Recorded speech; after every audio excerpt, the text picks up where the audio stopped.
હું ભાત અને શું ખાવું છું? આ દાળ ઢોકળી. દાળ ઢોકળી ને ભાત, આવું અલગ કોમ્બિનેશન આખું. હા, દાળ ભાત, દાળ ઢોકળી ને ભાત જ કરાય. હા. વાહ. ચાલો, આ માજી જમે છે દાળ ભાત અને દાળ ઢોકળી, કોમ્બિનેશન આખું અલગ યુનિક.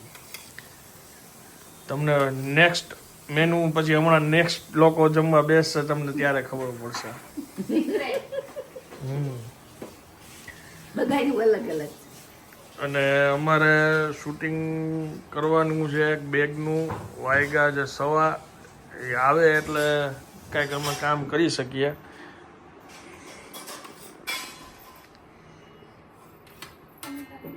કોને બનાવી દાળ ઢોકળી? રિયાએ. એમ નકર એમાં તો તમે કાંઈ એમ હાથ નિભાવતા હોવ છો, ઓલો શું કહેવાય, શું હાથ અજમાવતા હોય દાળ ઢોકળીમાં તો. ઘણી વાર કરે. હાંજે કરવી હોય ને તો હું આવું પેલા બા કરી નાખે એટલે થોડીક સ્વાદ બેસી જાય કોઈડી રહે તો. ઓકે. બપોરે કરવી હતી એટલે કરી નાખી. ઓકે. ફાઇનલી તૈયારી ચાલુ થઈ ગઈ. જો બધી બેગું ભરાવા માંડી છે. બધા બહુ પૂછતા હતા ને શિફ્ટ થઈ ગઈ, જો જાય જ છે સામાન પેક.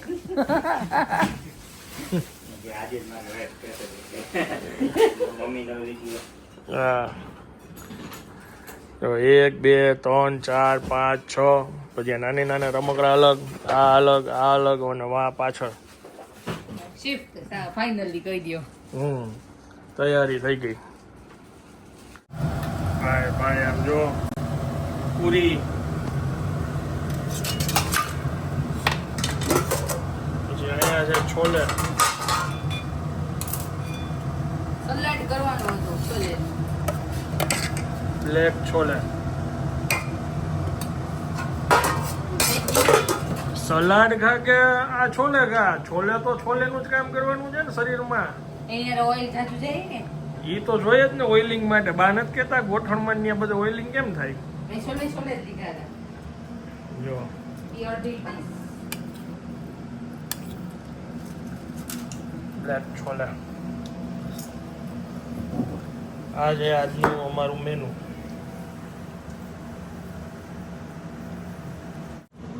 બીજી ગરમ આવી ગઈ.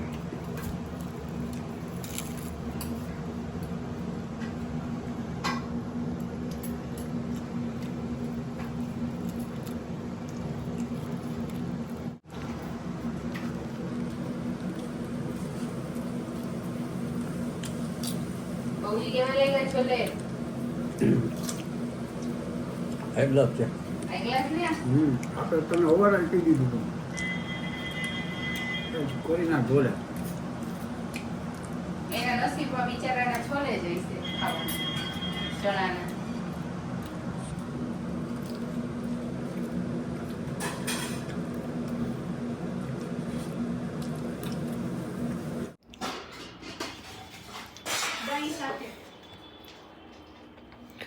વાગ્યા છે સાંજના 6:30 અને અહીંયા વહીવટ કંઈક અલગ હાલે છે.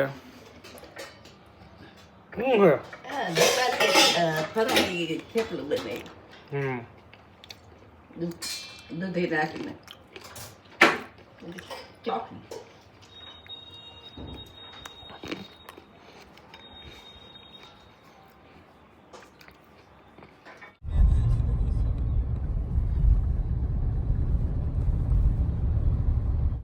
આ જગ્યા ઉપર અત્યારે અમારું શૂટ છે. મિસ્ત્રી રેસ્ટોરન્ટ, સરણમ સેફ્રોન. બોલો, અમે આ પ્રોપર્ટીનું શૂટ કરેલું છે. આ રેસ્ટોરન્ટ જે શોરૂમનું કરેલું હતું જ્યારે આ પ્રોપર્ટી ખાલી હતી. અંબિકા ટાઉનશીપમાં છે આ જગ્યા. ફાઇનલી ઘરે આવી ગયો છું ને આગળ ફૂડ નથી બતાવી શક્યો. એનું કારણ એક એ છે કે આજે બુધવાર છે ને રાજકોટમાં ફેક્ટરીની બધું બંધ હોય એટલે એ લોકો કારખાનાવાળાને બધાને રજા હોય.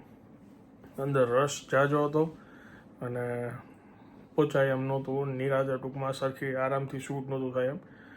એટલે એઝ અ ઓનર તો એમને ઘણું બધું કીધું, પણ મેં કીધું હવે ઓલરેડી 2-2.5 કલાક તો અમારે થઈ ગઈ હતી. 1 બાય 1 બધી ડીશ તૈયાર થતી હતી ને બધી. કીધું ખોટું કસ્ટમર વેઇટિંગમાં બેઠા છે અને બધી કસ્ટમરને રાહ જોવી પડે કે એવું કાંઈ ના થાય એટલે પોસ્ટપોન કર્યું છે. કાલે અમદાવાદ જાઉં છું. અમદાવાદથી આવીને પછી મેં કીધું 2-4 દિવસમાં ફાઇનલી પાછું આપણે રીશૂટ કરશું. એટલે હજી જસ્ટ ઘરે આવ્યો, ફ્રેશ થયો અને હવે આ બ્લોગને વિરામ આપું છું. વિડીયો જો પસંદ આવ્યો હોય તો વિડીયોને એક લાઇક આપી દેજો. મળીએ આવતીકાલે નવા બ્લોગમાં. ત્યાં સુધી જય હિન્દ, જય ભારત.